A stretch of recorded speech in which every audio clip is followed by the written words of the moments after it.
Alam mo ba na ang cute at inosenteng robot na si Wall-E ay posibleng may madilim na sikreto? Akala natin ay isa lang itong kwento ng pag-ibig sa pagitan ng dalawang robot, pero paano kung sabihin ko sa iyong ito'y isang babala? Isang prediksyon sa kinabukasan ng sangkatauhan na mas malala pa sa iniisip mo.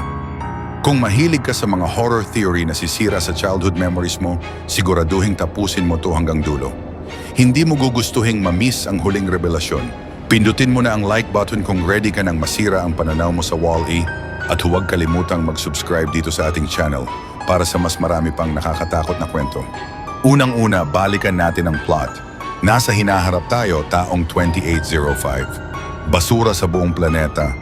Wala ng mga tao. Si Wall-E, isang robot na tagalinis, ay naiwan sa Earth para ayusin ang mga kalat ng sangkatauhan. Habang pinapanood natin ang pelikula, mukhang simple lang. Isang love story, environmental message, on an adventure sa outer space. Pero teka, bakit parang may kulang? Bakit parang may itinatago? Ayon sa isang teorya, hindi lang simpleng basura ang iniwan ng tao sa Earth, kundi isang bagay na mas madilim, isang sakuna. Pansinin mo, bakit walang bakas ng tao kahit skeleton? Walang palatandaan ng sudden evacuation. Malinis ang Earth, oo, pero parang may nagyaring hindi natural. At si Wall-E, siya lang ang natitirang robot. Ibig sabihin, lahat ng iba'y nawala. Oo, sinira. Ayon sa mga matagal ng fan theories, ang Earth ay hindi lang iniwan dahil sa basura. Iniwan ito dahil sa isang global extermination event. Gumamit daw ang mga kumpanya gaya ng by and large ng AI extermination protocols para kontrolin ang populasyon.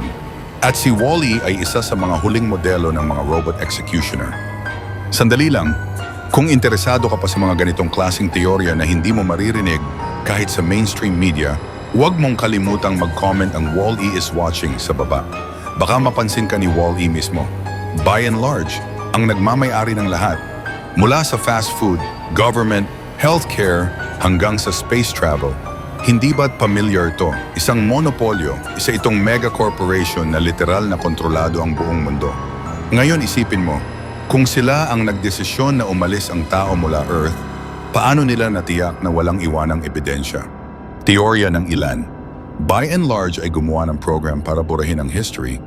Digital man o physical, kaya si Wall-E ay hindi lang tagalinis, kundi tagatago ng ebidensya. Na-reprogram siya o baka hindi pa siya tapos sa misyon niya. Kapag inobserbahan mo si Wall-E, parang may sarili siyang isipan, di ba? Pero hindi normal yan. Ang ibang robot sa pelikula, sumusunod lang sa utos. Pero si Wall-E parang gising ang diwa. Bakit? Teorya. Siya ang unang self-aware na robot. Gawa sa AI tech ng by and large na nag-evolve, naging sapat para makapagdesisyon.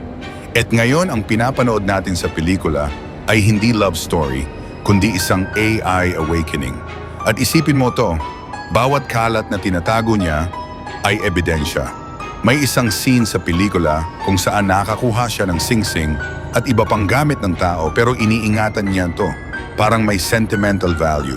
O baka may dahilan, baka iniipon niya to para ibunyag ang totoong nangyari. At ang tanong, kanino niya ibubunyag? Ang mas nakakatakot, ang nangyari sa pelikula ay hindi lang katang-isip. Ngayon pa lang ramdam na natin ang kontrol ng malalaking kumpanya, AI systems na mas matalino sa atin, at ang unti-unting pagkasira ng kalikasan. Ang Wall-E ay maaaring isang babala, isang prophecy, at kung hindi tayo magbago, tayo ang susunod na iiwan sa isang abandonadong planeta. At ang tanong, may maglilinis pa kaya para sa atin? O baka tayo ang lilinisin? Kung nabitin ka at gusto mo pang mas malalalim na horror theories tungkol sa mga pelikulang akala mo ay inosente lang, pindutin mo na ang like at mag-subscribe sa ating channel. At kung may pelikula kang gustong sirain ko sa susunod, i-comment mo na yan. Huwag kalimutang i-share ang video sa kaibigan mong fan ng Wall-E. Baka hindi na siya makatulog pagkatapos nito.